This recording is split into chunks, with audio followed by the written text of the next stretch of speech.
hablar con él. Ya, ok.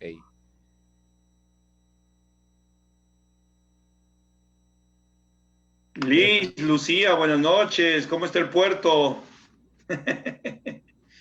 Mucho frío, seguro.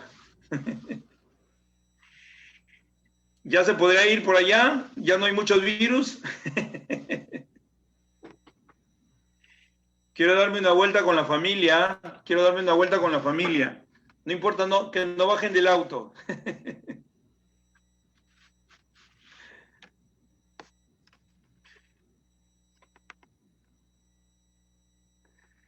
Se ha silenciado los micrófonos para que en su momento pueda el ponente tener el espacio. En su momento lo vamos a habilitar, no se preocupen.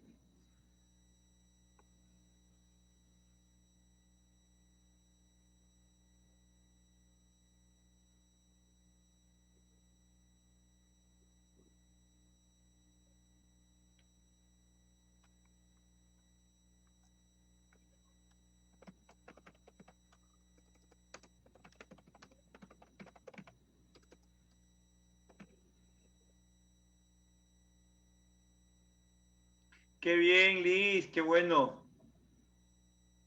Creo que ya vuelve un poquito el calorcito.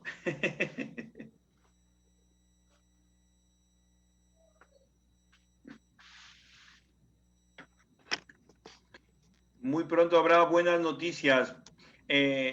Para los que ya van entrando, preparémonos para la Asamblea Diocesana el 21 de noviembre.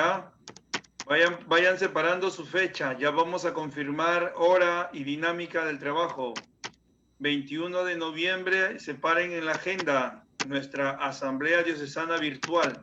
La primera virtual. Esperemos que sea la única y que el próximo año ya nos podamos volver a encontrar. 21 de noviembre, vayan anotando ya, vayan agendando. Pasa muy rápido el tiempo, así que no crean que estamos lejos.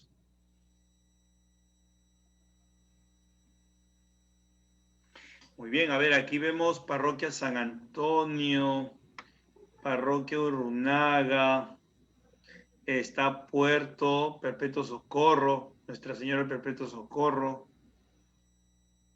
está Señor de los Milagros. Bien, bien. Todas las parroquias aquí representadas en ustedes. Nuestra Señora de Guadalupe, Inmaculada. Claro, Francisco, sí te vi por ahí. Bienvenido, Francisco. San Juan Apóstol. Muy bien. Siguen entrando. Nos damos unos 3 minutitos y vamos a comenzar, ¿de acuerdo?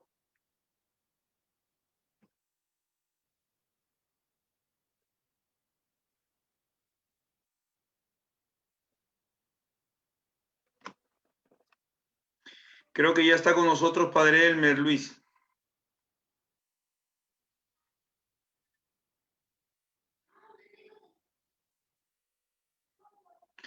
Hola, Padre. Luis, el micrófono para el Padre Elmer.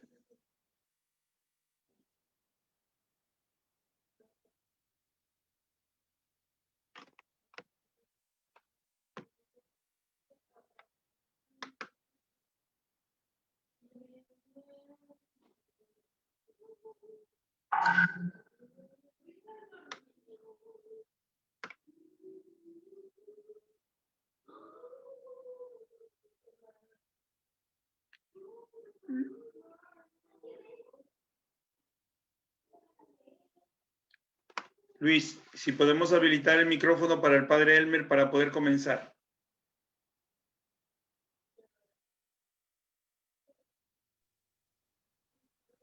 Listo, Buenas Padre. noches, César, ¿cómo estás? Buenas noches a todos los hermanos. Disculpe, recién llegando, estaba terminando la celebración de la Eucaristía. Rezando también por ustedes. Adelante, Padre. Denos el saludo, la oración para poder comenzar. Muy bien. Antes que nada, agradecer su participación y su constancia, su perseverancia en la formación. permanente de la iglesia y comenzamos de lleno ya para seguir enriqueciéndonos con la bonita lluvia que nos ha regalado Dios por acá. En nombre del Padre, del Hijo y del Espíritu Santo. Amén. Amén. Hacemos a Dios, alabémosle como le alababa San Francisco, que mañana es su fiesta, su día. Y ese cántico a las criaturas también nos hace ver en ellos que tu buen comportamiento a nosotros nos ayuda también a vivir en esa ética, en esa vida de normas, en esa vida cristiana. Alabado seas por toda criatura, mi Señor, y en especial alabado por el hermano Sol, que alumbra y abre el día y es bello en su esplendor y lleva por los cielos noticia de su autor. Te bendecimos, Padre, por todas las cosas que nos das, por la amistad, por los hermanos y sobre todo por tu paciencia y tu perdón. Padre nuestro que estás en el cielo, santificado sea tu nombre. Venga a nosotros tu reino.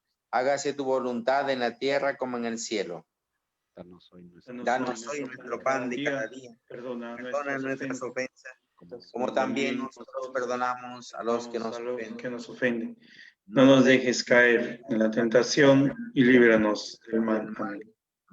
En nombre del Padre, y del Hijo, y del Espíritu Santo. Amén. Muchísimas Amén. gracias. Comencemos ya. César, gracias. Está ya con nosotros Ricardo. Le pasamos entonces, por favor, Ricardo, adelante, tienes la palabra. Muy bien, muchas gracias. Buenas noches a todos. Un saludo y un abrazo a la distancia en este tiempo de pandemia, pero que de alguna u otra manera nos ha servido para también conocernos, para encontrarnos por medio del Zoom, los segundos sábados ya que nos vemos y que nos encontramos. Así que el último sábado que nos vimos fue realmente una gracia de Dios poder estar con ustedes, poder compartir con ustedes, y espero que sea nuevamente una bonita instancia de formación, que aprendamos todos un poco más de nuestra fe y sobre todo a dar razón de ella en estos tiempos de convulsión. Así que eso, un abrazo a la distancia desde ya, y voy a presentar valga la redundancia, la presentación de PowerPoint para comenzar con lo de hoy. Bueno, estamos en un curso de formación, ¿no es cierto?, para laicos, a la cual le agradezco a César la invitación de poder apoyar, de poder participar, y hoy he querido, en 3 tandas, ¿no es cierto?, hablar sobre la ética y la identidad cristiana. Esta vez vamos a hablar de las virtudes cardinales y teologales, pero esto se engloba en este marco general de la ética y la identidad cristiana. La semana pasada vimos, el mes pasado, vimos el tema de la dignidad de la persona humana. En resumen, pudimos observar que para la Iglesia, para nuestra fe cristiana, la dignidad de la persona tiene su origen en ser imagen, es por ser creados a imagen de Dios. Somos personas que tenemos un valor en sí mismos por el hecho de ser personas, porque tenemos capacidad de conciencia, de voluntad, de libertad, de responsabilidad, y nuestra vida se juega entre la libertad y la responsabilidad. Somos dueños de nuestras acciones, somos dueños de nuestros actos, y por lo tanto eso va a traer muchas consecuencias en nuestra vida, obviamente. No somos puro instinto, no somos solamente esa parte animal, somos animales racionales, y esa capacidad de tener razón, de tener conciencia, nos va a dar una dignidad que es inalienable, que sustenta los derechos humanos, que sustenta también las responsabilidades humanas. Somos seres sociales que velamos y tratamos de trabajar juntos por un bien común. Necesitamos de los demás, estamos en comunión con nosotros mismos, con Dios, con los demás y también con la naturaleza. Por lo tanto, esto de tener una dignidad de persona es un desafío. Tenemos libertad, y esa libertad es esta capacidad de elegir, y eso nos provoca un juego, ¿no es cierto?, que tenemos que ser responsables de nuestros actos. Y hoy día quiero dentro de ese marco seguir avanzando un poco más y entender qué son las virtudes cardinales y las teologales, y también obviamente qué son las virtudes. Las virtudes son algo que nos van a marcar, que nos van a ordenar, que nos van a regular, que nos van a permitir crecer en esta vida cristiana, que nos van a permitir crecer hacia un fin último, ¿no es cierto?, que es la felicidad, es esta bienaventuranza. Esta felicidad, que como decía, han dicho muchos filósofos a lo largo de la historia, no la vamos a encontrar en este mundo, no la vamos a encontrar en este valle de lágrimas, sino que este es un camino, un paso para ese encuentro cara a cara, como dice San Pablo, con Dios, y hacia allá caminamos. El ser humano es un hombre que camina, un hombre que camina. El cristiano es un hombre que camina. Y caminamos hacia una patria eterna, caminamos hacia un momento, una felicidad plena. Ese es el objetivo, ese es el fin último de nuestras vidas, y las virtudes hacia allá nos van a orientar. Próximo mes, próximo encuentro, si Dios quiere, vamos a ver el tema de la vocación cristiana, hacia dónde dirigimos esta dignidad, cómo trabajamos estas virtudes cardinales en nuestra vida, y a qué estamos llamados como cristianos, sobre todo entendiendo este tiempo difícil de convulsiones sociales, políticas, económicas, nacionales, internacionales, y obviamente aquí algo que todos nos aqueja, que es la crisis sanitaria producto del COVID-19. Bien, entonces, para que un plano general de lo que vamos a ver hoy día. Las virtudes, dos tipos que vamos a ver. Las virtudes cardinales, ya voy a explicar cada una y en qué consisten, y las virtudes teologales. Me imagino que a lo mejor estas últimas la han escuchado con mayor frecuencia, la fe, la esperanza y la caridad. En cuanto a las cardinales, son la justicia, la prudencia, la fortaleza y la templanza. Para entender qué son las virtudes, primero entendamos qué son los hábitos. Nuestra vida, nuestra manera de ser, se conforma a partir de hábitos. Nos damos cuenta, ¿no es cierto?, que hacemos acciones repetitivamente. En el ámbito de la moral no entra a lavarse los dientes, que es una rutina que podemos tener. No entra a lavarse la cara todas las mañanas, no entra el bostezar, porque no son acciones que necesiten uno tengan un valor moral, si que sea bueno o sea malo. Pero sí hay hábitos que van a generar, van a determinar nuestra forma de actuar. Y el ejemplo más claro es, creo yo, para mí los hábitos son como esa ramita que uno pone, o esa varilla, o ese palo, dependiendo del tamaño de la planta, que mi papá o que mi abuela ponían a las plantas para que no se enchuequen, ¿no es cierto? Las plantas, para que crezcan, necesitan ir acompañadas de un palo que se le amarra, ¿no es cierto?, para que crezca derecho, hacia arriba, o le dé la forma. O lo que uno hace con un parrón, el árbol del parrón podría crecer de otra manera, pero uno le pone palos, ¿no es cierto?, para orientar la planta. Lo mismo van a hacer los hábitos. Si ese palo, si esa vara es chueca, el árbol va a crecer chueco. Si el palito, ¿no es cierto?, es muy delgado, se va a quebrar cuando la planta vaya creciendo, y no van a servir y se va a enchuecar la planta. El palo tiene que ser, ¿no es cierto?, fuerte para la planta, necesario, firme, que permita que estos hábitos conduzcan a esta planta y se forme como queremos que se forme, o que tenga un destino bien o necesario para como queremos la planta. Ahora, entonces, los hábitos van a generar costumbres. Entonces nos vamos a acostumbrar, por ejemplo, a ser solidarios. Nos vamos a acostumbrar a ser honestos. Nos vamos a acostumbrar, y ya voy adelantándome hacia dónde vamos, a ser justos. ¿Por qué? Porque de alguna u otra manera estos hábitos son acciones que se repiten constantemente. Y por eso es tan importante generar los hábitos cuando se es pequeño, cuando se es niño. ¿Por qué? Porque el árbol todavía se puede guiar.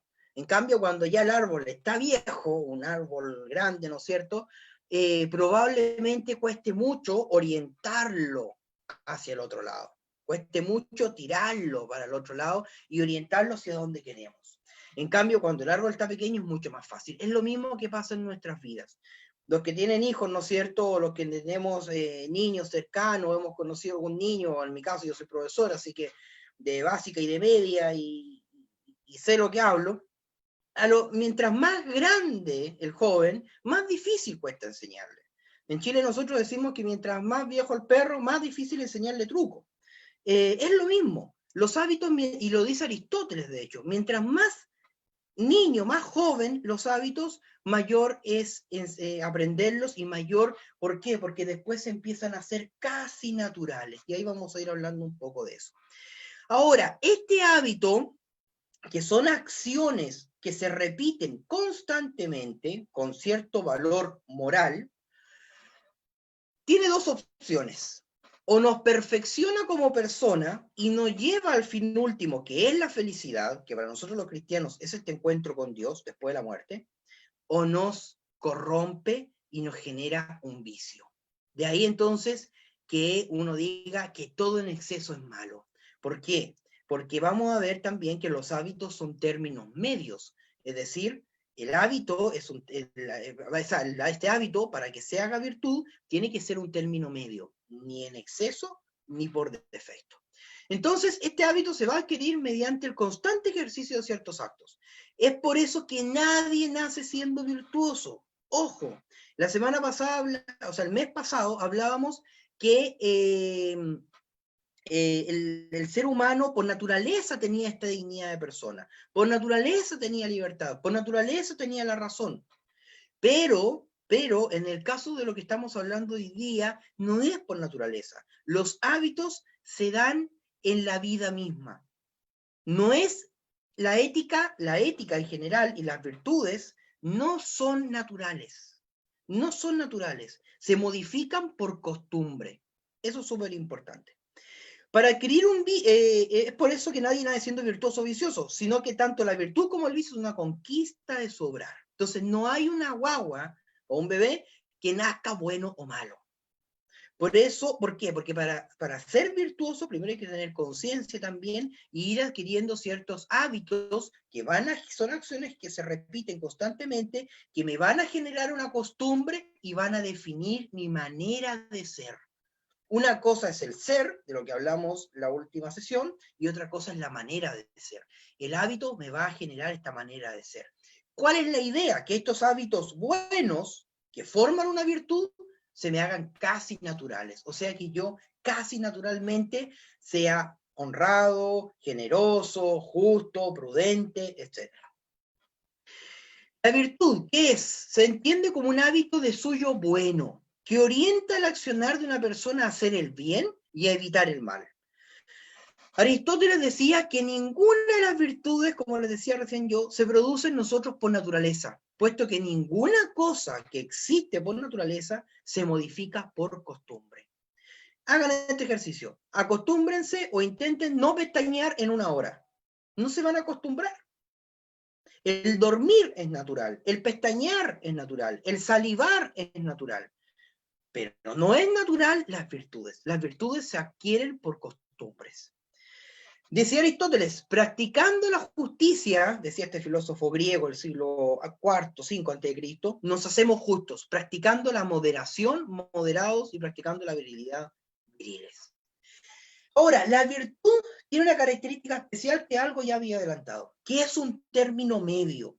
¿Entre qué? Entre un defecto, es decir, que haya ausencia de ese acto, o un exceso, es decir, que haya exceso de ese acto. El defecto y el exceso es un vicio. Uno acostumbra a decir el vicio, el exceso de comida, de droga, de alcohol. No solamente es el vicio desde el punto de vista filosófico clásico, por así decirlo. Es también el defecto. O sea, me acostumbro a no hacer nada. Y por eso las virtudes son difíciles. Porque me tengo que buscar el justo medio, este tan justo medio aristotélico, tomista, de la doctrina católica, cristiana, ¿no es cierto?, del justo medio. Todo en exceso es malo, si uno lo lleva a los remedios, hoy día que estamos tan, lamentablemente y por desgracia, de moda con los remedios producto de esta pandemia, uno se da cuenta que si te duele la cabeza y te tomas 10 aspirinas o 10 remedios para el dolor de cabeza, te vas a morir, o te vas a intoxicar y vas a tener que hacerte un lavado, no sé. Pero si no te tomas un remedio para el dolor de cabeza, también te va a hacer mal. Todo en exceso y todo en defecto es malo. Siempre hay que buscar un justo medio. Ni mucho ni poco. Siempre lo que sea correcto, apoyado de la razón, del recto obrar. Para nosotros esa medida, esa brújula, de alguna u otra manera va a ser Dios. ¿Qué quiere decir? que si esa acción me lleva a Dios y me perfecciona, es una virtud. Si esa acción me corrompe como persona y me desvía de ese fin último que es la felicidad, me lleva por otro camino, es un vicio. Por lo tanto, eso es, y súper importante entenderlo así, un término medio, ni del exceso del defecto. Ahora, ¿qué es el vicio? Ya he adelantado, es un hábito un hábito malo que en vez de perfeccionarme y llevarme hacia la felicidad, me corrompe y me desvía de la felicidad. Me corrompe como persona. Es muy fácil caer en el vicio tanto por exceso, por defecto. O sea, de ahí vamos a ver ejemplos cuando veamos las virtudes las más importantes. Pero si yo me estoy comiendo un asado, me estoy comiendo, no sé, cualquier cosa, un plato de comida que no puedo comer, ¿qué es más fácil? ¿Dejar de comer o comérmelo todo y más? ¿Es más fácil?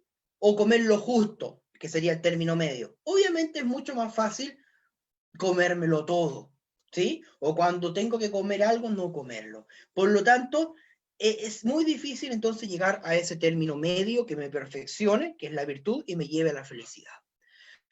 Ahora, toda acción viciosa se opone al fin más propio, que es la felicidad, y por lo tanto rechaza el fin último del hombre y afecta el núcleo más íntimo de la existencia humana. Entonces los vicios dañan la naturaleza del sujeto.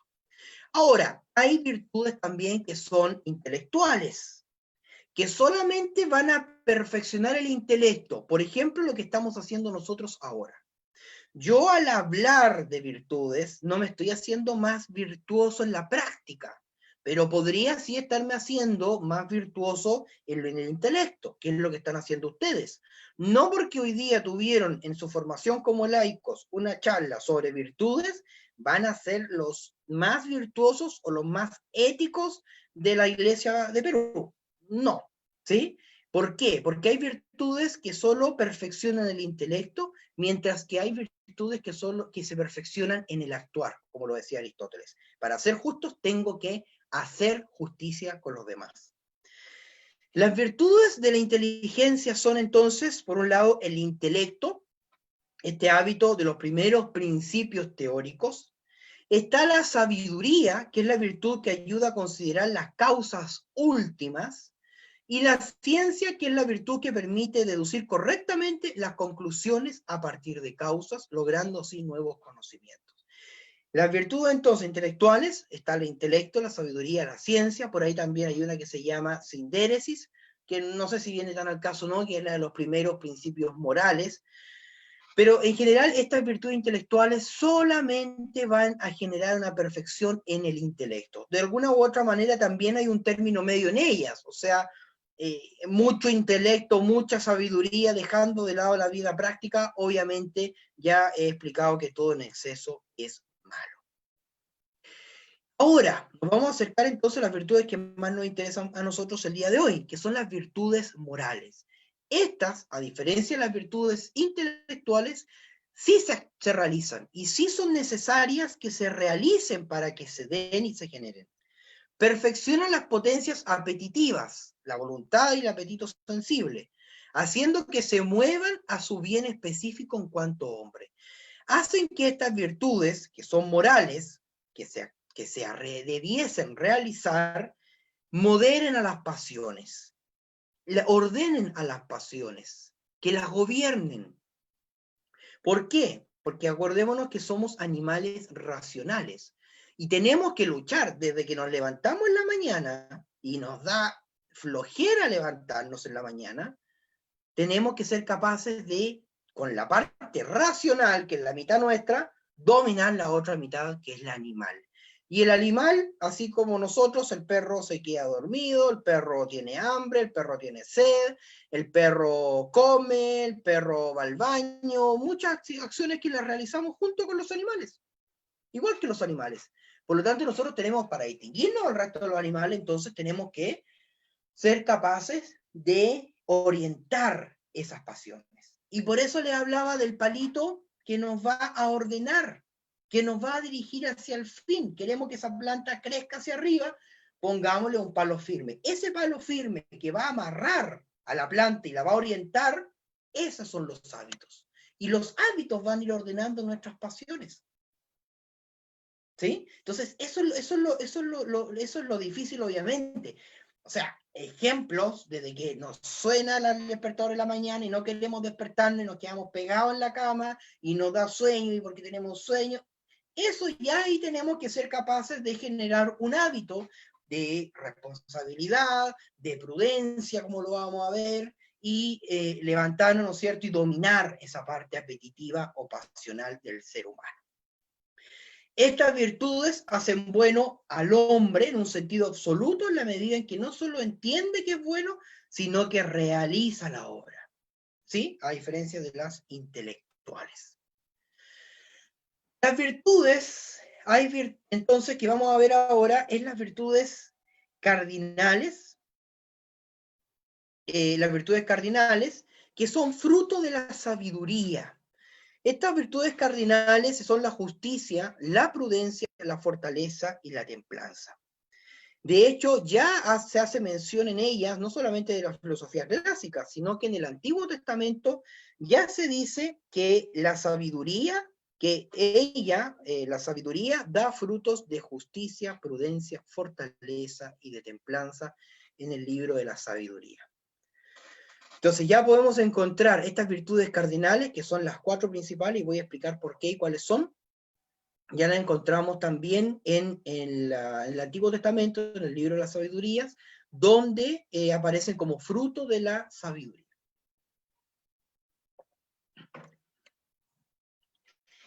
Estas son las virtudes cardinales, y ahí en esa imagen que yo la encuentro muy pedagógica, me encanta la parte de esos monitos, ¿no es cierto?, que explican muy bien en qué consiste cada una de estas virtudes cardinales. Las virtudes cardinales, el concepto cardinal viene del latín cardo, y cardo en latín significa bisagra. ¿Qué es la bisagra? La que afirma la puerta y la que permite que rote. La puerta sin la bisagra no es puerta. Uno piensa que la bisagra es una tontera, pero lo que se nos ha caído alguna puerta alguna vez es por la bisagra, no por la puerta. Por lo tanto, ahí lo esencial, la puerta es puerta por las bisagras, si no sería un pedazo de madera.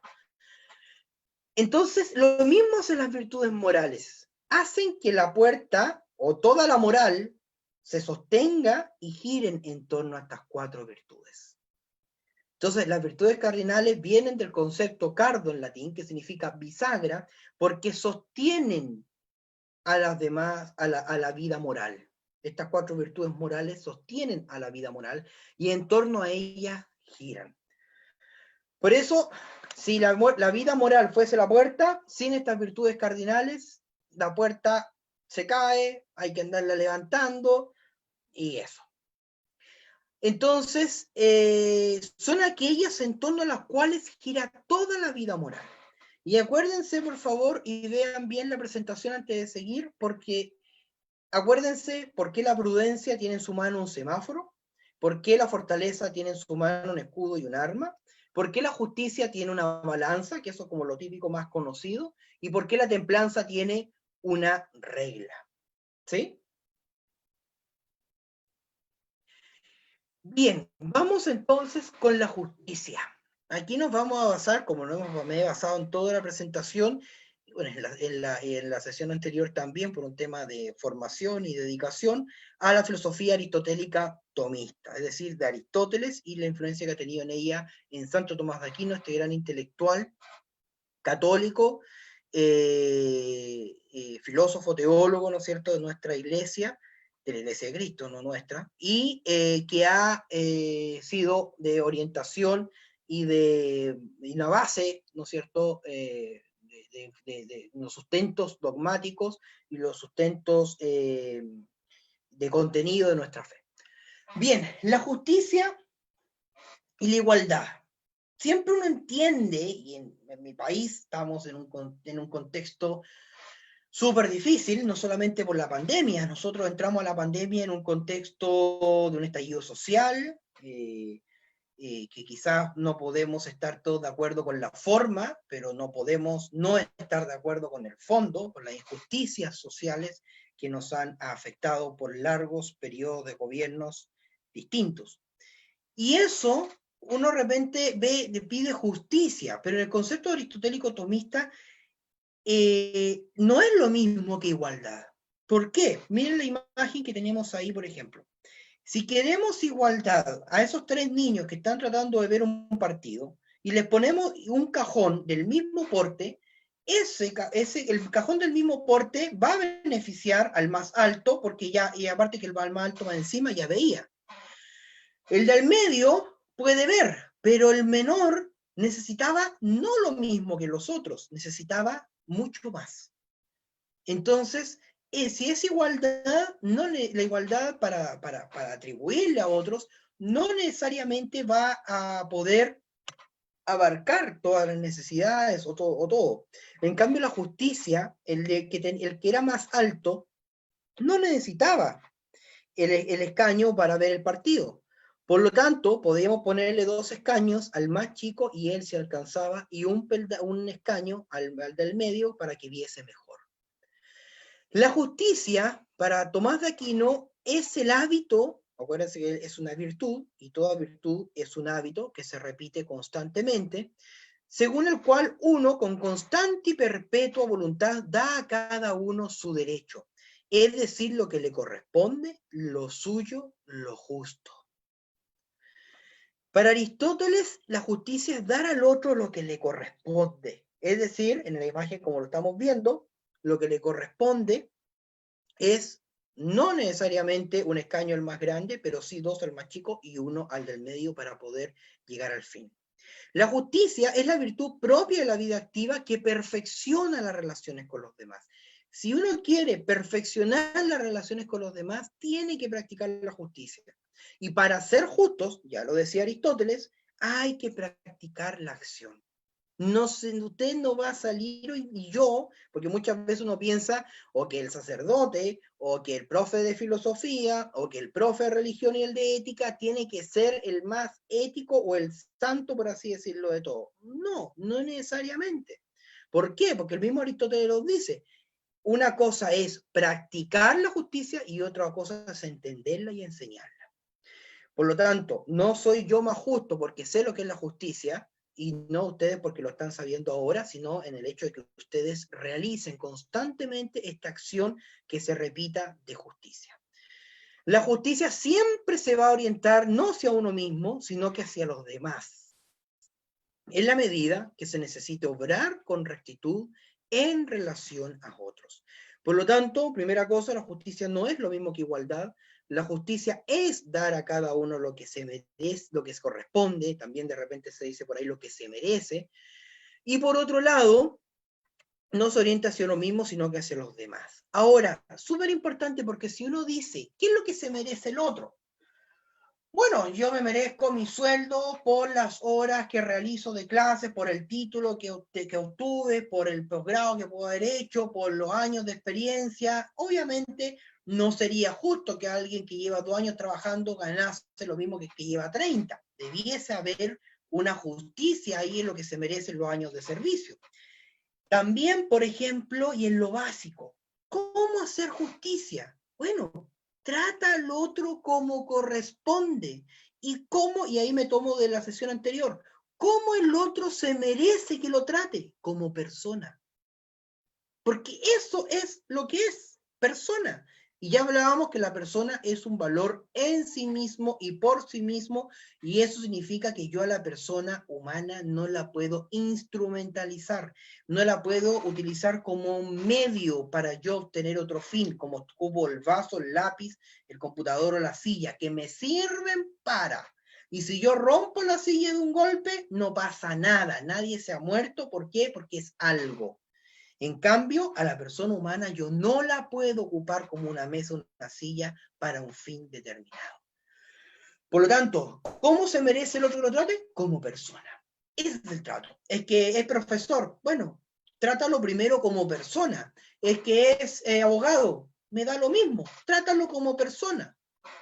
Obviamente, y hablábamos en la sesión pasada, que había algo que era una dignidad inalienable, que no se modificaba, que no cambiaba, que esta dignidad de persona, pero hay dignidad moral, o sea, yo puedo tener una dignidad hoy día como profesor de ética y perderla el día de mañana, pero lo que es importante es que al otro se le trate como persona, y al hacer justicia entonces, yo al otro lo tengo que tratar como persona, sea o no sea cristiano, sea o no sea católico, sea o no sea chileno, peruano, boliviano, sea lo que sea el papa, sea el presidente, sea un compañero de trabajo, mi mamá, mi pareja, mi amigo, mi enemigo, es el trato como persona.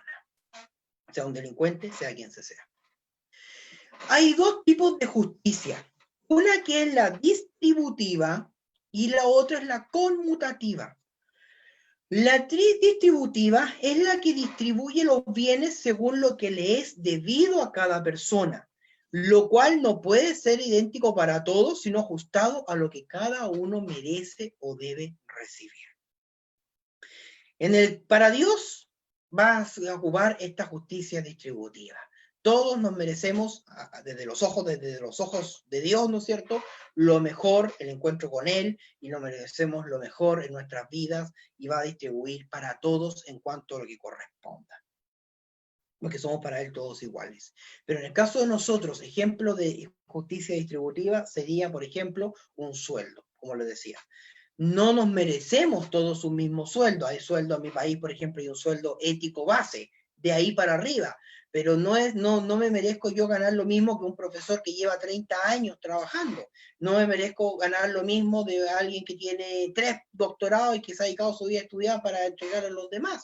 Entonces, de alguna u otra manera, esta distributiva es lo que le corresponde, lo que se merece recibir, que no es lo mismo, no es igualitario. O un contrato, por ejemplo, o yo pago por un auto, pago por una llave, o pago por, de alguna u otra manera, eso es la justicia distributiva. Ahora, la justicia conmutativa es esta compensación de una cosa o cosa a cosa, es decir, una por otra. Esto no es tan proporcional, sino que es común para todos, ¿sí? Ahora, muchos de los males que vivimos como sociedad en los distintos países es producto de situaciones de injusticia. En mi país el estallido social fue por una injusticia que quizás estaba bajo la alfombra, por una cuestión cultural y social, que nos creíamos, ¿no es cierto?, la perla de América sin ningún problema, pero fue por injusticia. ¿Por qué? Porque no se trata al otro como corresponde, no se le da al otro lo que le corresponde, no se le da al otro lo que se merece ni el trato que se merece. Por lo tanto, esto no solamente es una cuestión política, es también una cuestión de relación entre nosotros, la sociedad, también cómo nos tratamos. Eso también va a tener una importancia en cómo se va a ir desarrollando la justicia en la sociedad. Aristóteles decía que todas las virtudes se encuentran en el seno de la justicia, y Tomás de Aquino postulaba que la más grande de las virtudes era la justicia. Ahora vamos a pasar a la segunda virtud, que es la virtud de la prudencia. Y hay un homenaje a Aquino, ¿no es cierto?, que falleció esta semana, el escritor y el dibujante de Mafalda. ¿Por qué? Porque la virtud de la prudencia es una virtud de las intelectuales y me permite conocer rectamente la realidad para discernir y ordenar los medios convenientes al fin. Es decir, por eso yo siempre pongo la imagen del semáforo. Para ser prudentes es mejor, y realizar la acción de la prudencia para que se genere hábito y sea virtuoso, parar, pensar y actuar. Le invito a hacer esta reflexión en 2 segundos. ¿Cuánta embarrada o cuántos errores? No sé qué significa embarrada allá en Perú, nosotros es un error. ¿Cuántos errores han cometido desde que se levantaron en la mañana hasta ahora, que son como las 9 de la noche allá en Perú, por no haber sido prudentes, por no haber pensado antes de actuar? Yo tengo como 3 o 4. ¿Se dan cuenta? Entonces, la prudencia nos va a permitir parar, pensar actuar. Y cuando yo paro y voy a pensar para actuar, voy a pensar qué medios y cuáles son los medios que tengo para llegar al fin que deseo. Por lo tanto, eso me va a implicar un conocimiento de la realidad de las cosas antes de llegar a actuar. Es prudente, dice Tomás de Aquino, quien dispone lo que hay que hacer por un determinado fin. Por eso puse Mafalda, ¿no es cierto?, que decía, yo opinaría que, pero mejor no tocar el tema, ¿no? O sea, ¿cuántas veces? Y no se trata de ser, de callarse, de someterse al silencio, o de pensar que ves que hable voy a perjudicar más, o que el silencio es una forma de participación mejor en los demás. No significa andar callándose siempre de todo. Pero hay muchas veces que es mejor pensar antes de hablar, antes de actuar, o antes de quedarse callado, porque también el quedarse callado va a tener consecuencias. Tomás de Aquino dice, incumbe a la prudencia determinar de qué manera y con qué medio debe el hombre alcanzar con sus actos el medio racional. En efecto, aunque el fin de la virtud moral es alcanzar el justo medio, este solamente se logra mediante la recta disposición de los medios. Es decir, medio bueno, fin bueno. De ahí que uno diga siempre que el fin o la regla de oro de la prudencia es que el fin no justifica los medios. El fin no justifica los medios. Es decir, si yo quiero obtener un fin bueno, realiza todo lo que tienes que hacer para llegar a ese fin de manera buena. Ejemplo de colegio. Me quiero sacar un 7, que ese es mi fin bueno, pero quiero hacerlo con prudencia. Pon atención en clase, estudia, repasa, toma apuntes y sácate el 7. Ah, pero es que la típica de los jóvenes es que yo quería hacer feliz a mi abuela, que está en la última, y por eso copié, porque si no, no iba a llegar con un 7 a la casa y se iba a poner triste la abuelita. Eso no es prudente, ¿sí? La prudencia es pensar y adecuar los medios buenos para obtener un fin bueno. Es prudente quien acierta bien el elegir la actuación que corresponde en cada momento. Es decir, es prudente quien elige bien los medios para llegar a un fin bueno. Y para yo ser capaz de elegir un fin bueno, tengo que ser capaz de darme tiempo. Por eso el prudente es el que para y piensa, porque se da tiempo para obtener estos medios buenos. En cambio, el apresurado, el negligente, el que llega y hace, va a cometer muchos más errores. Ahora, el tiempo que yo me tengo que dar para pensar en los medios tiene que ser justo. Por eso la justicia es la base de todas las virtudes cardinales, porque me tengo, para ser prudente, que darme un tiempo justo, es decir, que corresponda. O sea, no puedo pensar yo en 2 días la carrera que voy a elegir, o la ciudad en la que me voy a ir a vivir, o la casa donde quiero vivir, si me invitan a comer a algún lado, supongamos, porque ahora todo es por Zoom, pero obviamente no me puedo demorar 3 semanas en decir voy o no voy a una fiesta. Entonces, si la fiesta es el fin, o el cambiarme de casa es el fin, obviamente no merece el mismo tiempo para pensar. Eso ya cae, porque acuérdense que la prudencia es una virtud, y como virtud es un término medio, eso cae entonces en que si yo pienso mucho, voy a caer en el indeciso, el que nunca se decide. En cambio, si no lo pienso y actúo, es el apresurado. Por eso, para pensar, hay que tener un tiempo razonable para pensar, pero a su vez, este tiempo razonable me tiene que permitir a mí obtener medios buenos para llegar a un fin bueno. Si yo lo realizo por medio de medios malos, es decir, copiando para sacarme el 7, o como lo hacía Robin Hood, robando a los ricos para ayudar a los pobres, eso no se llama prudencia, sino que es un vicio y es falsa prudencia. Ah, pero es que yo boté 3 señoras en la calle porque iba corriendo al hospital. Falsa prudencia. pero es que yo le robé a los ricos para ayudar a los más pobres, pero son ellos los que tienen más. Falsa prudencia. Yo quería, no sé, pedir justicia y rompí todo en la ciudad. Falsa prudencia, no es justo ni es prudente. Por lo tanto, el que se equivoca, el fin bueno con medios malos es falsa prudencia.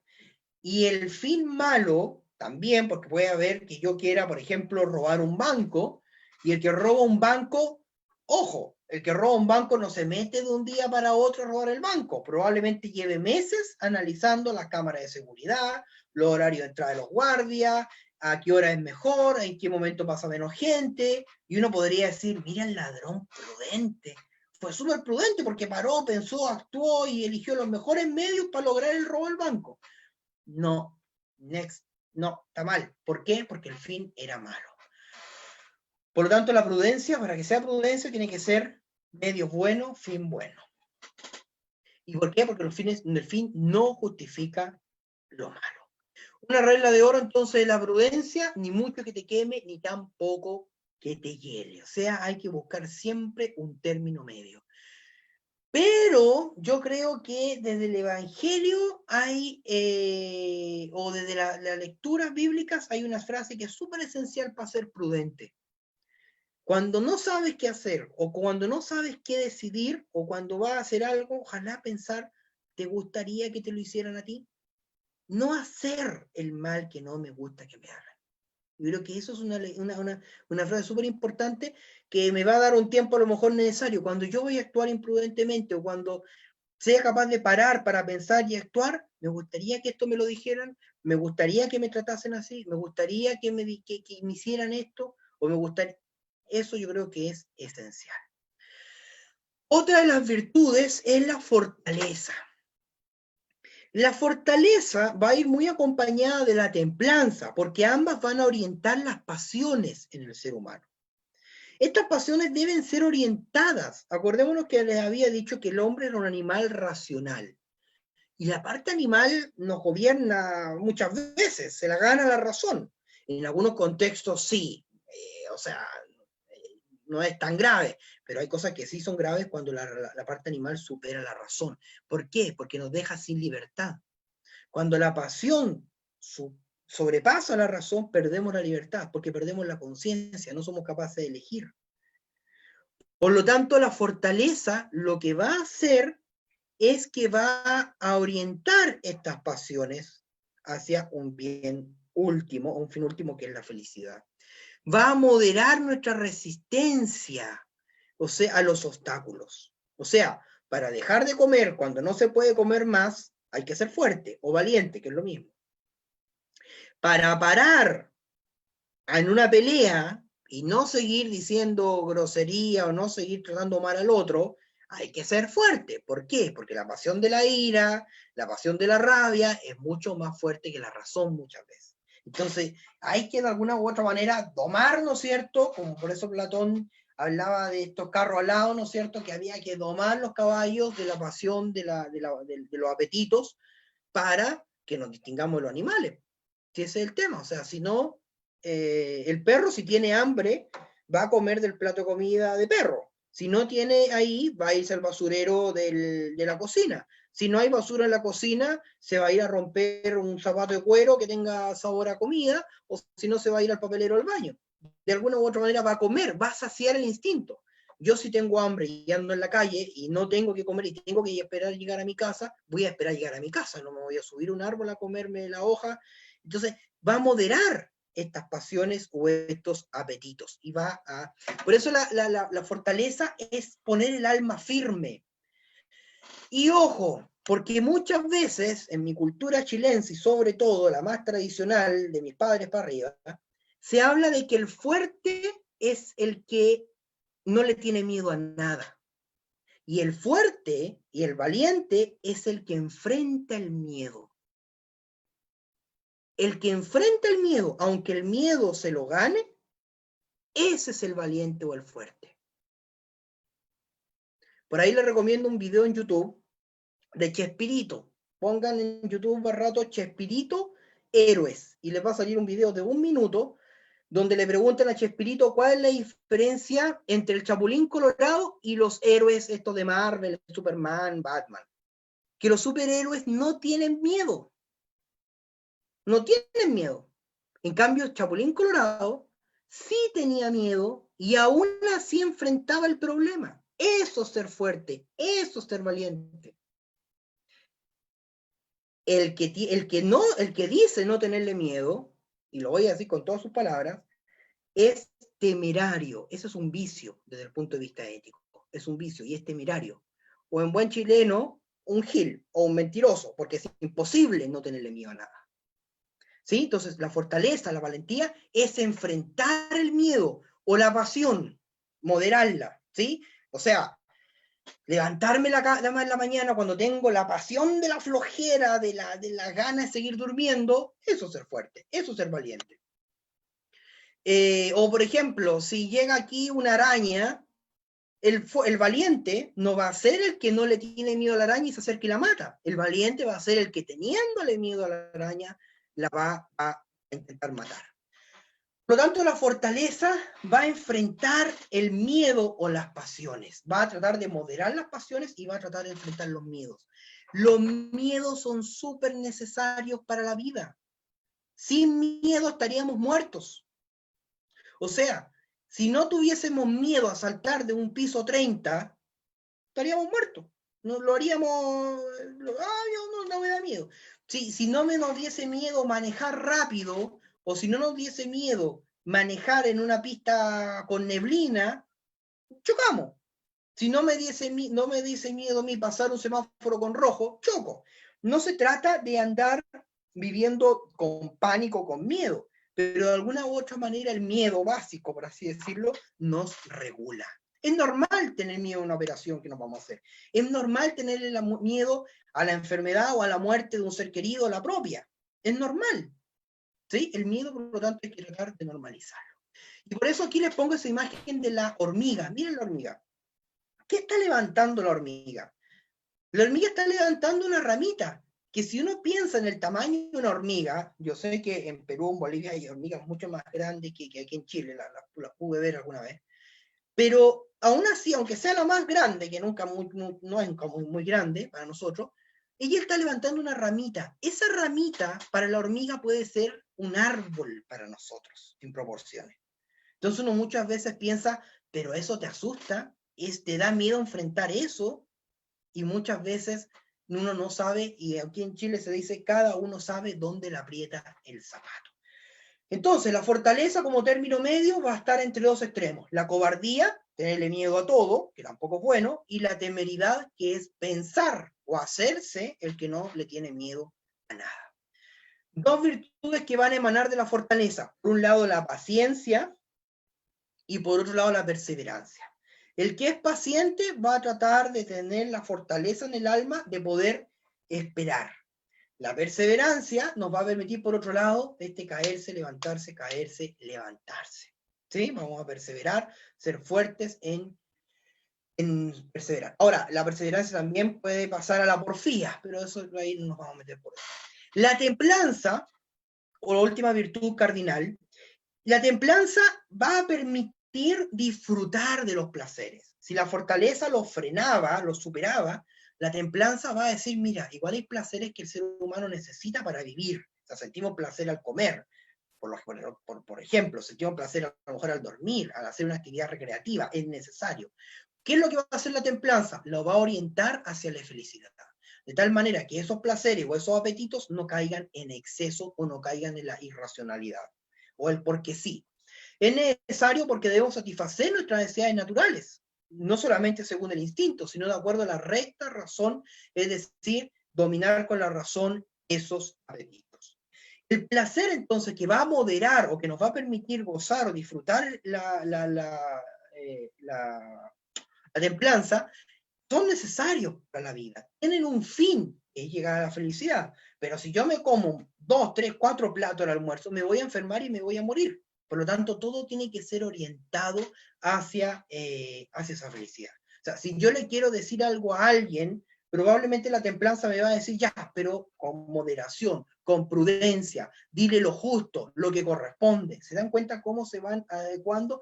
Y para yo ser justo, para decir lo que yo quiero decirle, que probablemente sean cosas malas, decírselo como corresponde, tengo que ser capaz de moderar con la fortaleza esa pasión de la rabia.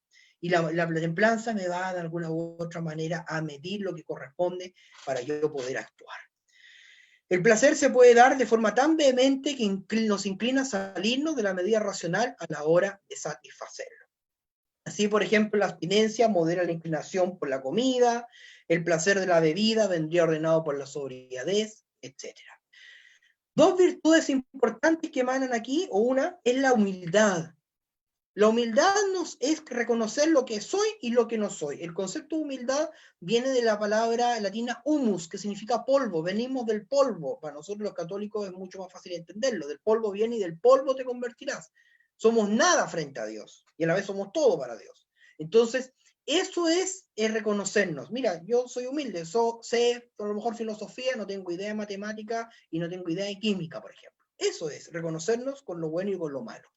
El que cree sabérselas todas o el que cree que es bueno para todo, eso ya es soberbia. Y pasamos a la última parte entonces, que son las virtudes teologales.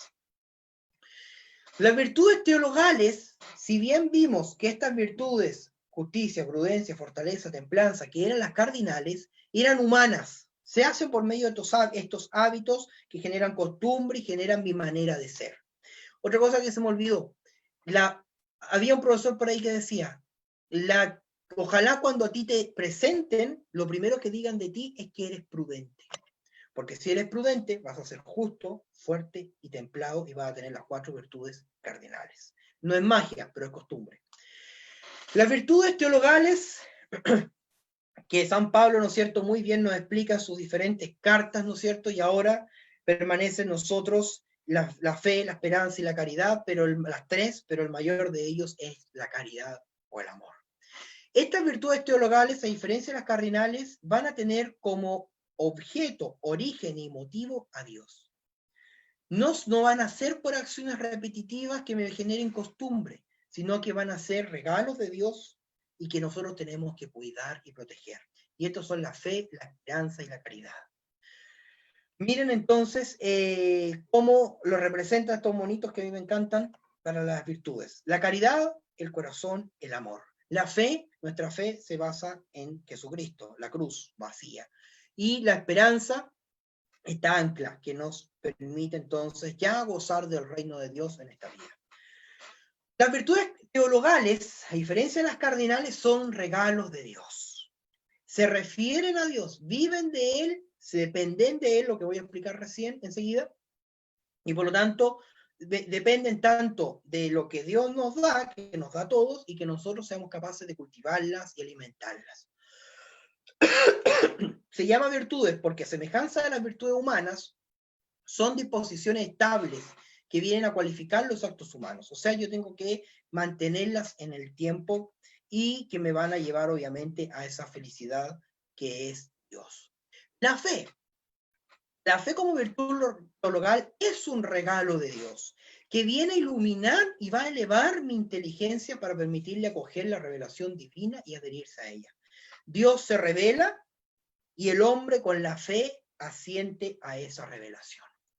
Uno entiende siempre que la fe la puede ver en el corazón, sí, hay fe en el corazón, pero también la fe es esa parte intelectual. El perro no tiene fe, el gato menos, el ratón menos. El hombre tiene fe porque tiene intelecto, y de alguna manera es una forma. Juan Pablo II en su gran encíclica Fides et Ratio de 1998 decía, la fe y la razón, citando palabras de la Biblia, son como 2 alas, comienza, que se elevan hacia la contemplación de la búsqueda de la verdad. La fe es un regalo de Dios que nos permite iluminar la razón para poder buscarle y conocerle.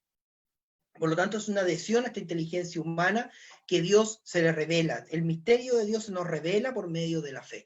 La razón queda corta, que es la limitada, al lado de la fe que puede comprender muchas cosas. En Hebreos, la carta de los Hebreos dice, la fe es la garantía de los bienes que esperamos, la prueba de la realidad que no vemos. Imagínense, o sea, la fe nos permite poner como prueba algo que no vemos. Si uno va a una investigación científica o va a una investigación judicial o policial, lo primero que te van a pedir es constatar pruebas, hechos, sobre todo en la época moderna, el empirismo, la experiencia, verla. En cambio, nosotros los que tenemos fe somos capaces de poner como prueba aquello que no vemos. El acto de fe es sobrenatural, sin embargo, la gracia no suprime la naturaleza, sino que la asume. Por lo tanto, la fe no cambia la naturaleza de la inteligencia humana. ¿Qué quiere decir? Que Dios se nos revela, sí, pero humanamente. Por eso Dios se hizo carne, hueso, sangró, lloró, fue a un carrete en las bodas de Caná, fue traicionado por su mejor amigo, lloró la muerte de su amigo Lázaro, se enojó, botó los comercios fuera del templo, o sea, nos mostró un Dios humano para que nosotros comprendiésemos el misterio de Cristo, de Jesús o de Dios. La Santísima Trinidad también, por la fe podemos entenderla, porque racionalmente, si uno racionalmente analiza 3 personas en una, chuta, de hecho, antes del Concilio Vaticano II, por eso se dibujaban a 3 Jesús con la misma cara, y así se plantea la Santísima Trinidad de una forma pedagógica, para explicar 3 personas en una, o hacían 3 hombres iguales, porque no tiene, es como un círculo cuadrado, pero con la fe podemos entender que Dios es Padre, es Hijo y Espíritu Santo. En Romanos, en la carta de los Romanos, San Pablo dice, a Dios que revela se le debe la obediencia de la fe. Yo respondo con la fe a Dios. Dios me ha dado este regalo, que yo lo traspaso en el bautismo, ¿no es cierto? Mis padres me regalaron, me traspasaron ese regalo que ellos habían recibido ya por sus padres, que es el don de la fe, que uno tiene que cuidar. Por lo cual el hombre se pone por entero y libremente en manos de Dios. Una cosa súper importante, la fe es libre. Una fe sin libertad no es fe. Ofreciéndole completamente a él con su inteligencia y voluntad. La mayoría de las verdades reveladas por Dios escapan al conocimiento humano. La Santísima Trinidad, la resurrección de Cristo, la Inmaculada Concepción, en el sentido de que el hombre no podría conocerlas si no le fuesen reveladas por Dios. El caso más claro es en la Trinidad.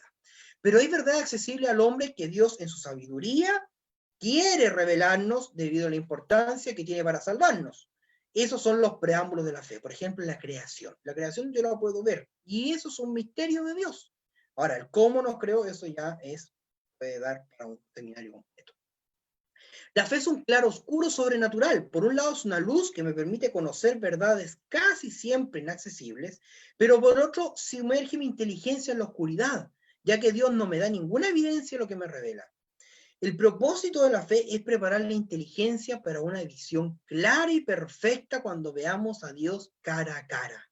Esta visión beatífica, esta felicidad de la que nos están preparando también las virtudes cardinales. La fe ya nos ilumina elementos para ese momento en que veamos a Dios cara a cara. Dios quiere ser libremente amado y elegido por nosotros, no quiere imponer a sus criaturas, por esto se esconde tras el velo de la fe. Y eso es súper importante. Dios ha querido que seamos libres, incluso que le neguemos. Y por eso la fe, entonces, esta forma de conocer sobrenatural. Al Señor no debemos exigir que nos dé una señal. Señor, si estás ahí o si me vas a ayudar, bota un florero. No, sino que antes de pedir una señal, pidámosle más bien que haga crecer nuestra fe. Creo, Señor, pero ayuda a mi poca fe. Eso, si queremos alimentar la fe, pidámosle. La oración es súper importante. Pidámosle a Dios. La fe sin oración no vamos a llegar a buen puerto. La fe sin nuestra acción tampoco va a llegar a nuestro buen puerto. Por lo tanto, tenemos que ser 50 y 50, tanto nosotros como pedirle la ayuda a Dios. ¿En qué se alimenta la fe? ¿Cómo yo crezco la fe que me entregaron mis padres en el bautismo? Por medio de la palabra de Dios. El caso extremo para perder la fe. Hay muchos que Dios le ha regalado la fe, pero que la han perdido. Bueno, el caso extremo, uno piensa que porque nos equivocamos, perdimos la fe. No, la fe se pierde cuando ya son cosas muy extremas como la herejía o la apostasía, es decir, separarse de la fe. La esperanza, ya vamos terminando, la virtud teologal, ¿no es cierto? Súper importante. y necesaria, sobre todo para estos tiempos de convulsión, de pandemia, de oscuridad, tiempos difíciles. Nadie está tranquilo, nadie vive feliz hoy día con una pandemia, con un virus que nos azota en la puerta de la casa. Y necesitamos esperanza. ¿Qué es la esperanza? En el mundo griego, no católico, no cristiano, la esperanza se entendía como una pasión, un impulso que nos elevaba a un bien que queremos adquirir. Y ese bien era difícil, entonces la esperanza era esta pasión que nos mantenía, ¿no es cierto?, con esas ganas de obtener ese fin. En el caso de nosotros, la esperanza como virtud teologal es precisamente el hacerme desear la vida eterna. La esperanza teologal eleva mi voluntad, incorporándome al deseo de ver a Dios. La esperanza nos hace confiar en que Dios nos dará todo lo necesario para alcanzar esta meta sobrenatural. Sin Él es absolutamente imposible. ¿Cuál es el fundamento de nuestra esperanza? Que Cristo ha resucitado. Que Cristo murió, participó de la muerte, estuvo 3 días en un sepulcro, sangró, expiró, como cualquiera de nosotros el día que vayamos a morir. Pero resucitó. Esa ya es el mejor y el único, diría yo, fundamento de esta esperanza. En nuestra vida cotidiana tenemos mucha esperanza. O sea, yo tengo esperanza de salir de tenemos esperanza de salir de la pandemia, tengo esperanza de tener trabajo el otro año, tengo esperanza de comerme un hot dog el fin de semana, pero uno se da cuenta que al cumplirlo, ya es. La esperanza, o entonces, es algo que todavía no tengo, por algo se espera.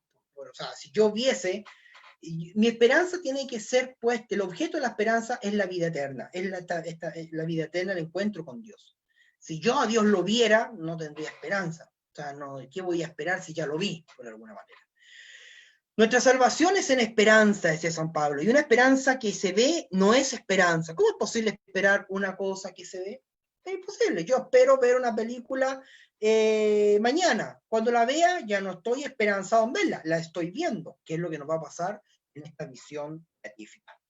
La esperanza teologal implica una cierta anticipación al bien deseado, y eso es lo bonito, por eso se muestra también un ancla en esa imagen que le mostré al principio, porque de alguna u otra manera nosotros esperamos el reino de Dios, pero ya tenemos ciertos aspectos en nuestra vida que nos hacen ya vivir. La esperanza nos orienta hacia Dios que nos espera, nos recuerda que estamos hechos para el cielo y que en cierto modo ya estamos ahí. Cuando vamos a Eucaristía, en nuestra familia, en nuestros amigos, muchas de las cosas nos recuerdan pedacitos de cielo. El Apocalipsis, de hecho, termina con esta frase: ven, Señor Jesús. Esa es nuestra esperanza. Ven, Señor Jesús. San Pablo decía, cuidado, porque este ven, Señor Jesús, podemos esperarlo como esposo, decía, o sea, con amor, con cariño, porque nos portamos bien para la esposa, para esperar al esposo o al esposo, o podemos esperarlo como quien espera a un ladrón, con cuidado. Entonces, para eso hay que prepararse. Para eso prepararse, para que el día de mañana ese ven Señor Jesús sea como viene, como que venga como esposo y no como ladrón. La voluntad de Dios es alimento para el alma. Parece que se tratase del alimento específico de la esperanza teologal. Si me preocupo por cumplir la voluntad de Dios en cada momento, puedo estar seguro que Dios estará siempre. San Pablo decía, también nosotros que poseemos los principios del Espíritu, nosotros mismos gemimos en nuestro interior, anhelando el rescate de nuestro cuerpo. ¿Cuál es el problema de la esperanza? Una esperanza puede caer en la presunción, es decir, creer que ya estamos salvados, no hay nada que hacer, estamos salvados, o en la desesperación. El que no tiene esperanza, desespera.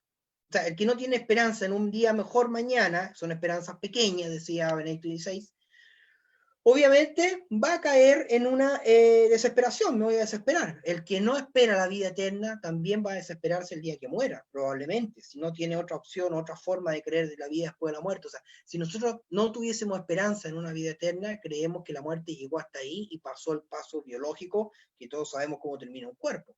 Pero la esperanza nos permite, con la fe, la esperanza y la fe van siempre juntas, ir mucho más allá. Y por último, la fe y la esperanza son nada sin la caridad. El amor sensible, la caridad hay que diferenciarla del eros, de este amor sensible, pasional, el cual nos lleva hacia un bien tangible que podemos percibir a través de nuestros sentidos. Yo amo porque necesito algo. y es sensible. En cambio, la caridad, vemos por lo tanto que Dios como creador siente un amor benevolente por nosotros y que por mi naturaleza tengo tendencia a adorarle. Se trata por lo tanto de un amor de benevolencia recíproca. Yo veo y me siento amado por Dios y ese es el amor que quiero transmitir a los demás. El mejor ejemplo de amor que tengo es Dios. Dios nos ha creado, podría perfectamente no habernos creado. Si de alguna u otra manera podemos definirnos, nosotros somos un cacho para Dios. Dios estaría tranquilo, abanicándose en la playa, ¿no es cierto? Tranquilamente. Porque más encima nos dio la libertad para negarlo. O sea, ¿qué padre hace eso que nos tiene para que después lo neguemos como padre? Ningún padre quisiera eso, pero Dios sí. Y más encima es un Dios que es un padre que nos espera, que mientras estemos arrepentidos, el amor de Dios es tan grande que nos va a esperar con los brazos abiertos al hijo pródigo, ¿no es cierto? Y nos va más encima a hacer una fiesta porque volvemos. En el Antiguo Testamento el amor de Dios por su pueblo es comparado a veces con el amor con que un padre siente por sus hijos. Y en el Nuevo Testamento, ¿para qué decirlo, no es cierto? El amor de Dios se ha revelado en esta nueva alianza que ha hecho Jesucristo dando la vida por nosotros, por los buenos, por los malos, por los cristianos y por los que no son cristianos. Dicho de otro modo, en Dios no hay distinción real entre el amor y su ser. Dios es amor. Benedicto XVI nos repitió en su encíclica Deus Caritas Est. Ese amor es ágape, misterio que le es consubstancial. Durante la última cena Jesús dijo a sus discípulos que los ama como el Padre los ama. O sea, nosotros tenemos que amar como Cristo nos amó. Y a Cristo nos enseñó a amar como su Padre lo ama a Él. Como el Padre me amó, yo también os he amado a vosotros. Permaneced en mi amor. La caridad, ágape, es una amistad con Dios, una amistad que Cristo nos propone de forma libre y gratuita. La fe, la esperanza y la caridad sin libertad no es fe, esperanza y caridad. Lo esencial de nuestra fe es la libertad. Por lo tanto, una amistad que Cristo nos propone que forma libre y gratuita, es un regalo, y de lo que Dios tiene plena iniciativa. Como amistad verdadera, la caridad implica una comunión entre Dios y el hombre, y esa comunión entre Dios y el hombre hace que nosotros también compartamos el amor o la caridad con los demás. La caridad como amor divino se elige hacia un bien divino percibido por un conocimiento sobrenatural. La fe, participación en el conocimiento que Dios tiene de sí mismo. Siendo la caridad una virtud infundida por Dios, solo Él puede hacerla crecer. No podemos crecer en la caridad por nuestros propios medios. Lo que debemos hacer para aportar al crecimiento de la caridad es desear y pedírselo a Dios, además de ejercer la caridad, muy parecido a la fe. La caridad, yo quiero crecer en el amor, bueno, pídele a Dios que te ayude a crecer en el amor y a la vez haz y realiza, ¿no es cierto?, acciones con amor y entrega amor a los demás. La caridad, dice Juan Pablo a los Corintios, que es muy hermoso, ¿no es cierto?, este cántico del amor, es paciente, es servicial, la caridad no es envidiosa, no es jactanciosa, no se engríe, es decorosa, no busca su interés, no se irrita, no toma en cuenta el mal, no se alegra la injusticia, se alegra con la verdad, todo lo excusa, todo lo cree, todo lo espera, todo lo soporta. ¿Es difícil la caridad del amor, la virtud de la caridad? Es muy difícil. Amar al enemigo es muy difícil. Amar la mentira no se puede. La caridad se alegra con la verdad. Perdonar todo, muy difícil. ¿Cuánto nos cuesta perdonar? ¿Cuánto? A mí al menos me cuesta mucho perdonar. ¿Cuánto nos cuesta perdonar? Soportar lo bueno es muy fácil. Soportar todo lo malo es muy difícil. Si no tengo caridad, dice también el apóstol, soy nada. Vana es la fe, la esperanza sin amor. Y todo lo que es privilegio, servicio, virtud misma. Si no tengo caridad, nada me aprovecha. La caridad es superior a todas las virtudes. Es la primera de las virtudes teologales. Dice San Pablo, ahora subsiste la fe, la esperanza y la caridad. Estas tres. Pero la mayor de ellas es la caridad. Para nosotros los cristianos, los católicos, ¿cómo queremos alimentar la caridad? Con la Eucaristía. Ahí tenemos el mayor ejemplo de sacrificio por los demás. Cristo se sacrificó por nosotros, por toda la humanidad, para volvernos al encuentro con Dios, ¿no es cierto? Pero se ha quedado más encima en la Eucaristía para recordar y para no es un recuerdo, para volver a vivir ese sacrificio. Amarás a tu Dios a tu prójimo como a ti mismo. Cristo nos ama como el Padre lo ama a Él. Como Él, Padre, me amó, yo también me he amado a vosotros. Dios nos pide mediante un mandamiento que amemos a nuestro prójimo de forma divina. ¿Podemos amar como Dios nos amó? Podemos. Tenemos los ejemplos en la Biblia, en su vida, en la iglesia. Es difícil, es muy difícil. La caridad fraterna no se limita a los cristianos, se trata de todo hombre. Dios ha entregado amor a todos. Si la caridad fraterna es de la misma naturaleza que la caridad para con Dios, es teologal. Por lo tanto, la caridad fraterna, fratelli, entre los hermanos, nunca puede distraernos de Dios. Amar a mi hermano con caridad fraterna, porque este amor es una participación en el amor que Cristo tiene hacia Él y que Él me da. Dar amor, entonces, o participar del amor de Dios me tendría que permitir amar a los demás como Dios nos amó. Pecados contra la caridad, el odio. Es un odio espiritual voluntario, no hay odio involuntario y no del sentimiento del odio. Podemos experimentar impulsos de odio pasional sin que sean necesariamente voluntarios. Por ejemplo, cuando una persona nos ha hecho mucho daño. ¿Cuál es el problema? La envidia. Uno dice, no, te tengo envidia sana. Mentira, no existe la envidia sana. Usted siente envidia porque no es capaz de amar al otro. Porque no es, uno en Chile uno dice, si lo pasto al lado siempre es más verde. Envidia, y no es envidia sana, no existe. Usted siente envidia porque de alguna u otra manera no es capaz de amar la felicidad del otro, no es capaz de amar el desarrollo, la alegría, o el crecimiento del otro, o lo bueno que le pasa al otro. Y entonces, en definitiva, vuelvo a repetir, ahora tenemos la fe, la esperanza y la caridad, las tres, pero la mayor de las tres es la caridad. Si quisieran ahondar algún día más, y a lo mejor ya lo han hecho, de alguna u otra manera, en las virtudes teologales, Benedicto XVI, sus tres encíclicas del Deus Caritas Est, Dios es amor, ahí explica la virtud teologal del amor. Spe Salvi, sobre la esperanza, una encíclica que es muy necesario, creo yo, leer en este tiempo de pandemia, de crisis sociales, políticas, económicas, religiosas, morales, la misma crisis de la iglesia y la pandemia. Y la última, que no lleva su firma, pero sabemos que la escribió él, el mismo Papa Francisco lo ha dicho, Lumen Fidei, sobre la fe. Benedicto XVI quiso en su magisterio poder explicar estas tres virtudes teologales que son esenciales para la vida cristiana. Pero obviamente sabemos que no alcanzó por temas de edad y de salud, ¿no es cierto? No alcanzó y renunció, pero dejó el escrito a Francisco, que él lo publicó meses después de asumir el papado. Y ahí tenemos entonces las tres encíclicas sobre la fe, la esperanza y el amor. Disculpen si me atrasé un poco, pero ojalá haya quedado todo claro. Está muy bien, Ricardo. Muchas gracias. Hermanos, por el chat, ustedes pueden ir haciendo sus preguntas. Incluso algunos creo que ya por ahí han hecho algunas preguntas. Ricardo, si tú puedes mirar. Para nosotros es mejor que ustedes puedan escribirlas por allí. Así ayudamos a mantener el silencio en el espacio del Zoom. Y Ricardo puede seguir acompañándonos un poquito más. ¿Está bien, Ricardo? ¿Puedes, a través de las preguntas, estar unos minutos más?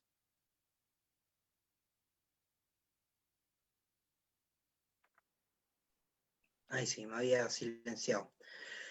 Bien, la fe y la esperanza son el mismo significado. En estricto rigor no son lo mismo.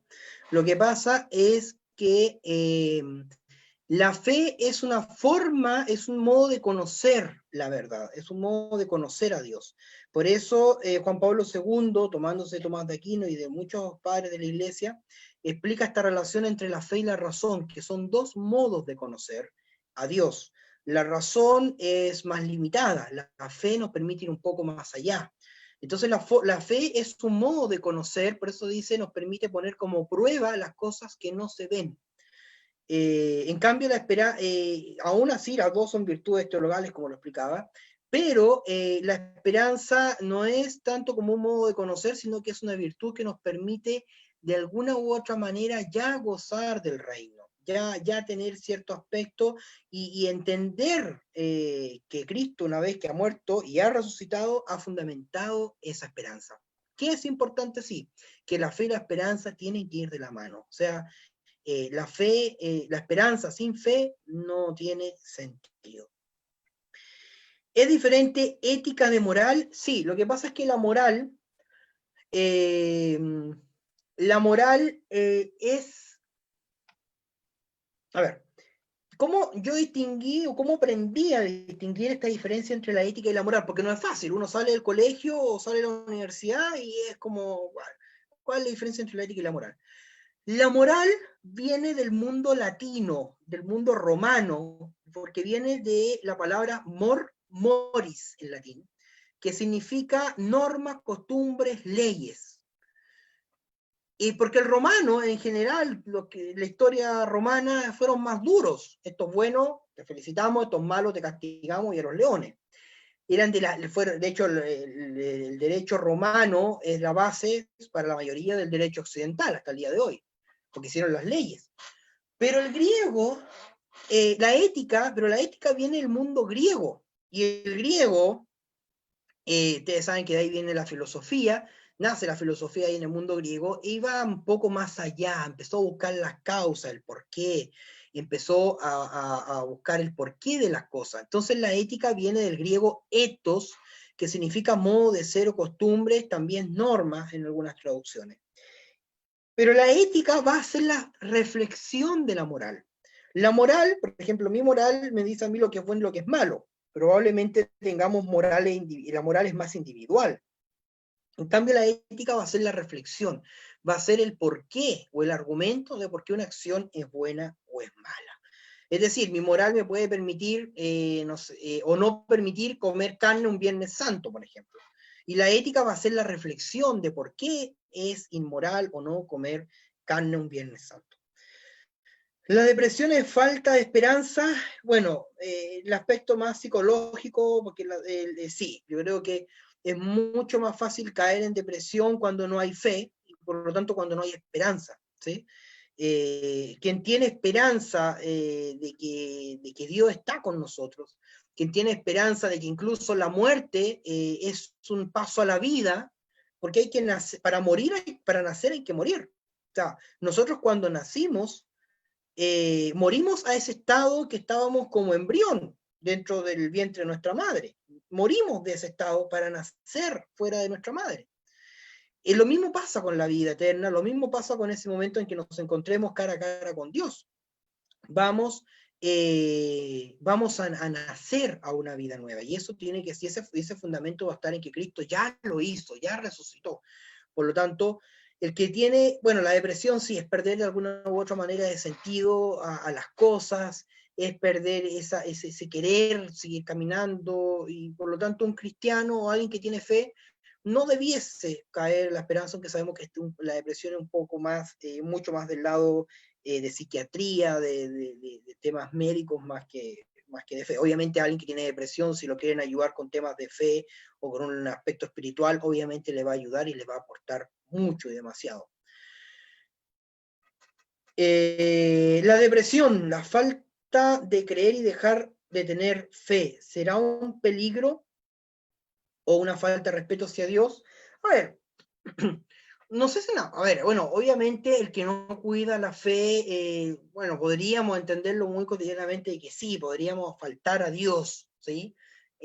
¿Por qué? Porque Dios nos ha hecho con amor, todos hemos sido creados por un para qué, y este para qué es para entregar amor. Insisto, nosotros somos un cacho para Dios, por así decirlo. Podría estar mucho más Él tranquilo sin nosotros, sin la humanidad. Pero Dios quiso entregar amor, porque Dios es amor. Por lo tanto, nos dio la libertad. Y si nosotros no queremos cuidar la fe que Dios nos ha regalado, porque la fe es un don, es un regalo, es un peligro, obviamente, incluso para la sociedad. Una sociedad sin fe, una sociedad que no tiene a Dios, como está pasando en la época de la secularización, en la época del relativismo, es complicado, se pierde el horizonte. Benedicto XVI decía que había que tener cuidado con el relativismo, por ejemplo, porque una sociedad sin fe en Dios o sin tener a Dios en el centro de la sociedad pierde la brújula, pierde el rumbo, no sabemos lo que es bueno y lo que es malo. Y eso es lo que nos está afectando hasta el día de hoy en el relativismo. Afectó a nuestra iglesia, perdón, a la iglesia de Cristo, que no es nuestra iglesia. Afectó a la iglesia, afectó a las sociedades, afectó a la forma de relacionarnos, porque perdemos la brújula de lo que es bueno y lo que es malo. ¿Qué significa tener una fe ciega?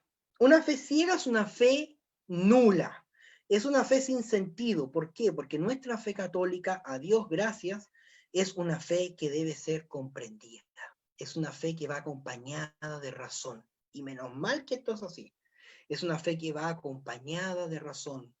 Nosotros, la fe, como es este asentimiento intelectual hacia la revelación de Dios, nos debemos comprenderla. Que no significa conocerlo, porque como les decía, Dios no nos va a mostrar muchas cosas porque Dios es un misterio. Y nos tenemos que preparar para cuando lleguemos al cielo, verlo cara a cara y tengamos todo ahí. De hecho, no va a ser necesaria ni la fe ni la esperanza, porque ya lo vamos a ver.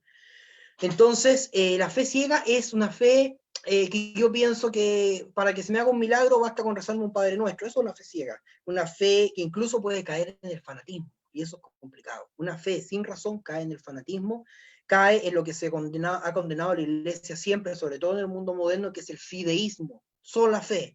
No, la fe tiene que ir acompañada de razón.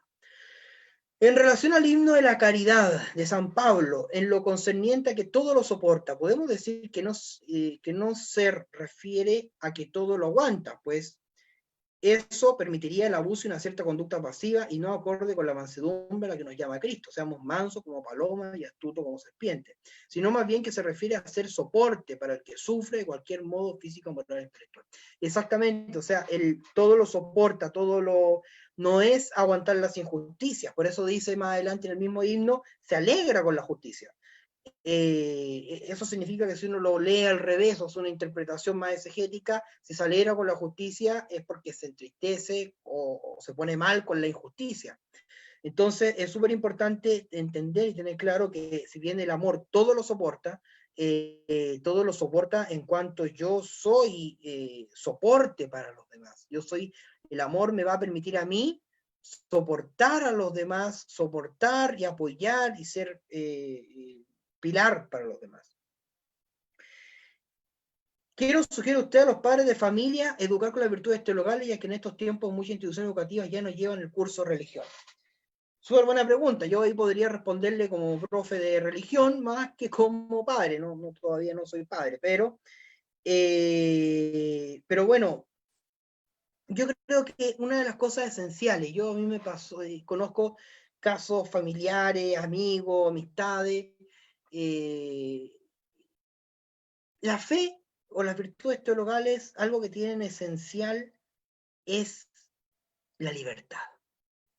Yo creo que obligar a los hijos a tener fe, obligarlos a ir a misa, obligarlos a ir a catequesis. Yo vi, no voy a decir a quién porque puede que me esté viendo en Facebook o el video en algún momento llegue a alguien, pero yo vi, y quizá mi papá que me debe estar escuchando a lo mejor se va a acordar, parientes llorando porque los obligaban a ir a misa, chicos.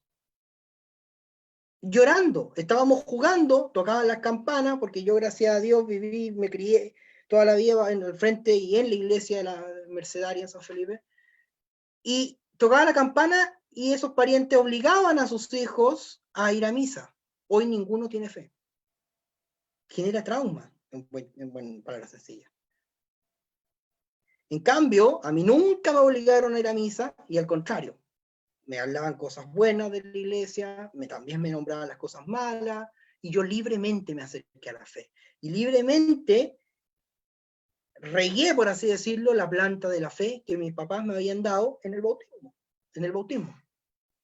Entonces, la fe y las virtudes teologales yo creo que es esencial. No tengo una pauta ni una receta para darles, pero sí la libertad.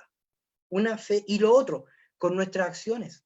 Enseñar las virtudes teologales con nuestras acciones, más que leérselas a los hijos, más que explicárselas, más que invitarlos a una charla, más que eso, o que escuchen una prédica, más que eso, que con nuestras acciones, que ellos vean esas virtudes en un cristiano, y que se den cuenta que no es fome, que no es anticuado, que se puede vivir contentos, ¿no es cierto?, con la alegría del Evangelio, también es súper importante. ¿Cómo diferencio un acto humano de un acto moral? Bueno, lo que pasa es que, bueno, Tomás de Aquino, por ejemplo, me explica muy bien esto, que hay dos tipos de actos en el ser humano. Por un lado, el acto del hombre, y el otro lado sería el acto humano o el acto moral. El acto del hombre es aquello que no tiene conciencia, voluntad ni libertad. Por ejemplo, pestañear, salivar, roncar en la noche, no sé, todo lo que es instintivo más animal. En cambio, el acto moral tiene conciencia, voluntad y lo hemos hecho libremente y por lo tanto en esa libertad hemos elegido hacer el bien o hacer el mal. Esa es la diferencia. La fe muchas veces limita la fe, pues cosas de Dios son ciencias misteriosas que no se alcanzan a entender y las razones que seguirían un entendimiento. Bueno, eso sí, es verdad. O sea, la razón necesita o pide que la fe lo ilumine. Una fe sin razón es nula, como decíamos recién, o una fe vacía o ciega. En cambio, una razón sin fe pierde el sentido, dice Juan Pablo II. Una razón sin la fe pierde el sentido porque no tiene luz. La razón para que nosotros seamos capaces, con nuestra razón, de buscar a Dios, tenemos que iluminarla por la fe. Es súper esencial. Ambas van juntas. Ambas se necesitan para buscar a Dios. ¿Existe justicia sin caridad? No, no, y lo dice incluso San Pablo, o sea, de todas las virtudes, fe, esperanza, caridad, que son las tres esenciales para los cristianos, la más grande de las virtudes es la caridad. O sea, la justicia tampoco va a existir, ni la prudencia, ni la fortaleza sin la caridad, sin este amor de Dios, que es el ejemplo para traspasar el amor a los demás.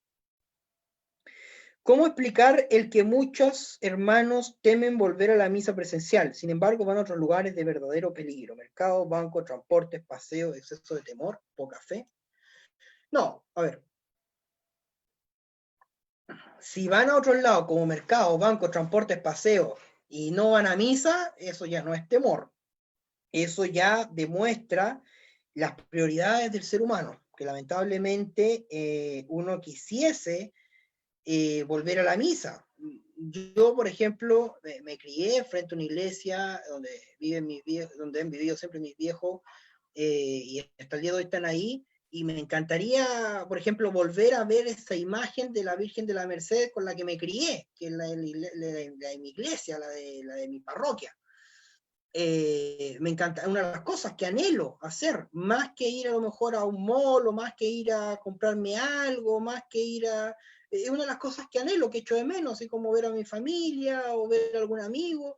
Eso, yo creo que eso demuestra, el miedo a volver a la misa presencial demuestra las prioridades. Lamentablemente en una sociedad secularizada, en una sociedad relativista, en una sociedad que hemos dejado a Dios de lado de nuestras vidas con esa forma de pensar de que yo soy católico a mi manera, eso de alguna u otra manera demuestra por qué no es prioridad la misa, por qué no son prioridades los sacramentos, cuántas primeras comuniones nos han podido hacer y nadie dice nada.